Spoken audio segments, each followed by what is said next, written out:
जितने पितृ लोक में जो पितृ निवास करते हैं उन पितृ की कन्या मैना और मैना की बेटी है पार्वती। तो पार्वती जी के नाना कौन है?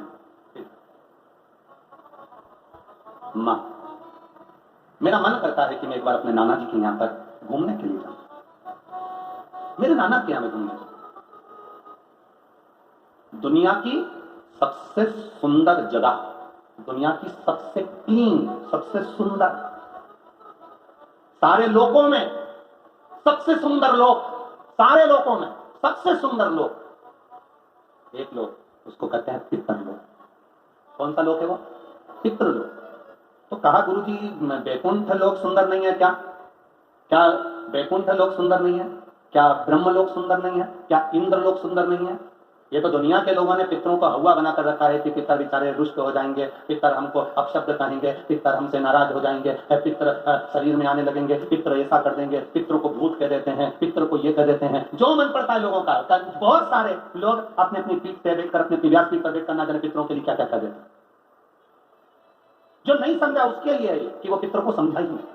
जिसने जिंदगी में एक बार शिव महापुराण की कथा सुनी तो पितरों को समझ जाता कि पितर है क्या।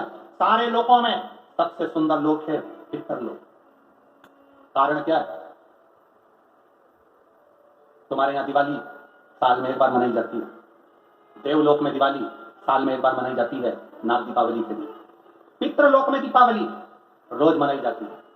कारण, पितृलोक में दिवाली रोज क्यों मनाई जाती है? उसका कारण क्या होता है? लक्ष्मी जी ने नारायण से पूछा, ब्रह्माणी ने ब्रह्मा जी से पूछा, इंद्राणी ने इंद्र से पूछा, एक बात बताओ, तुम दिन भर वैकुंठ में नहीं रहते हो नारायण, आप कहां चले जाते हो?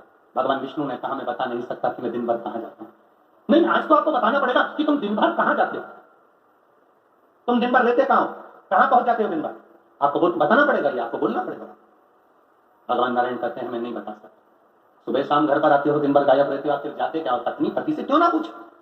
तुम भी अपने पति से पूछ सकती हो, क्यों दुकान पर 8 बजे बंद हो गई थी, 11 बजे आ रहे हो, कहां थे श्रीमान? पूछ सकती है, पत्नी का फर्ज है पूछना, और पूछना चाहिए भी,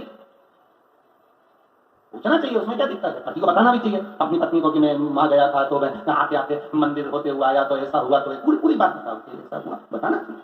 धर्म पत्नी को बताना चाहिए कि मैं गया था, ये काम था, वो काम था।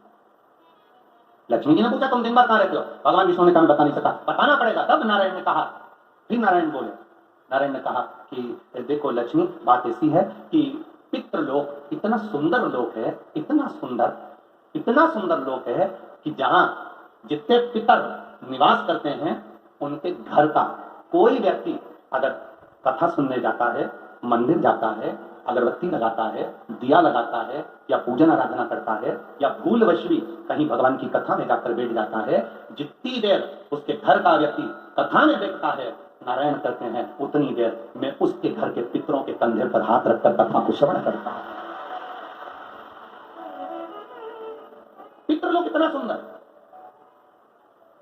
और पितृलोक के जो स्वामी है आर्यमा स्वामी, वो पितृलोक के जो स्वामी है वो भी बड़े सुंदर, और पितृलोक के जो स्वामी है बड़े सुंदर, और पितृलोक के स्वामी जिस पर बैठते हैं, काय पर बैठते हैं?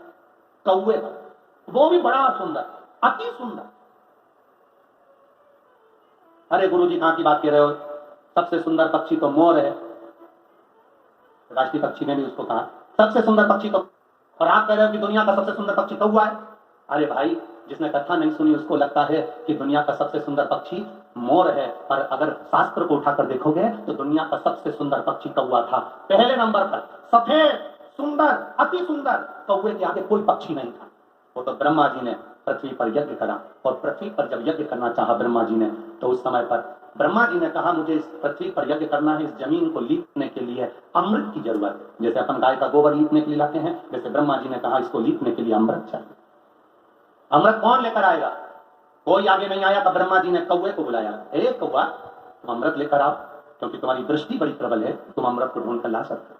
कौवा अमृत तो लाना, पर झूठा मत करना, अमृत को लेकर आना, मुझे बताना कहां रखा है तो लेने चले जाना। कौवे ने कहा जो आज्ञा ब्रह्मदेव। कौवा आर्यमा स्वामी को नमन करा, प्रभु ब्रह्मा जी का काम है, मुझे जाना पड़ेगा। कौवा बड़ा सुंदर था, बुद्धिमान था, तो कौवे को भेज दिया। इसलिए रामचरितमानस में काकभुसुंडी की कथा बार बार आती है। गरुड़ और कौवे की कथा आ रही है, कौवा कितना विद्वान था, चला अमृत का पता लगाने के लिए जब कौवा चला, अमृत का पता लगाते लगाते लगाते लगाते कौवे ने संकल्प ले लिया था कि जब तक अमृत नहीं मिलेगा मैं मुंह झूठा नहीं करूंगा, पानी तक नहीं पीऊंगा। भूखा प्यासा कौवा दौड़ता रहा। आर्यमा स्वामी से कहकर कौवा दौड़ते दौड़ते दौड़ते दौड़ते जाए। बहुत दिन हो गए तब कौवे को अमृत मिला। अमृत मिला तो कौवे को लगा बहुत तेज प्यास लग रही है, करूं क्या? कौवे ने उस अमृत को झूठा कर दिया।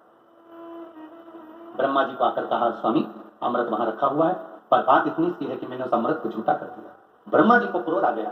ब्रह्मा जी ने कहा, कौवे तू सफेद होकर सुंदर होकर तूने ऐसा काला काम कर दिया, ऐसा बेकार काम करा, तूने अमृत को झूठा करा और ऐसा काला काम तूने करा।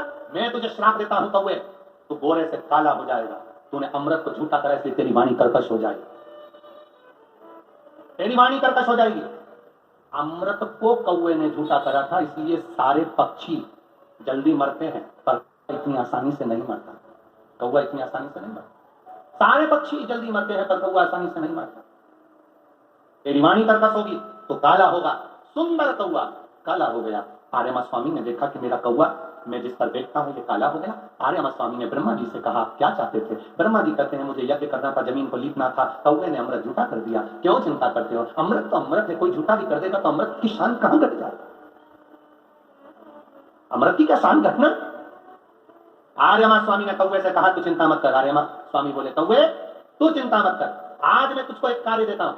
जब 16 श्राद्ध आएंगे, कौवा जिस जीव की जो तिथि होगी, मान लो किसी की चतुर्थी तिथि है, तो चतुर्थी तिथि पर तुझे छोड़ने के लिए पृथ्वी पर पितरों को जाना पड़ेगा।